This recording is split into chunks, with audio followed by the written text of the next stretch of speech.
students, the question says a random variable x is a normal distribution with mean at 4.5 as we can see in the diagram. It is given that probability of x greater than 5.5 is 0.0465. So from there, the probability of x greater than 5.5, it is given to us as 0.0465. So we'll first use the inverse normal form to get the z value.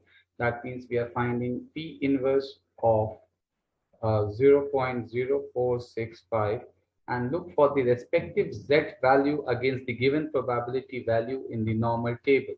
So the value will be plus minus 1.68. So we'll assume the positive value of 1.68. Now, for the first part of the question, it says that find the standard deviation of x. So to find the standard deviation of x, we have to write z equals to x, which is 5.5, minus mean, which is 4.5, by standard deviation of x, which is denoted as sigma. The formula that we used over here is z equals to x minus mean by standard deviation. That's the z-score formula that we have applied over here.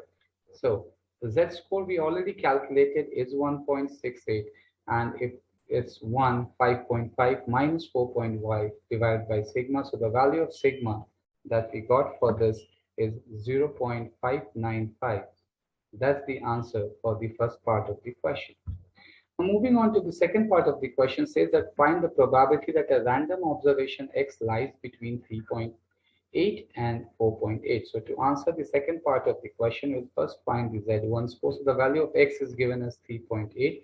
So that means 3.8 minus mean, which is 4.5, and sigma we have already calculated is 0.595. So that's the z-score for 3.8, which is equals to minus of 1.176. Now we need to calculate the z-score for 4.8, so we name it as z2. So that is equals to 4.8 minus 4.5 divided by the given SD, 0.595. So the z-score that we got is 0.504.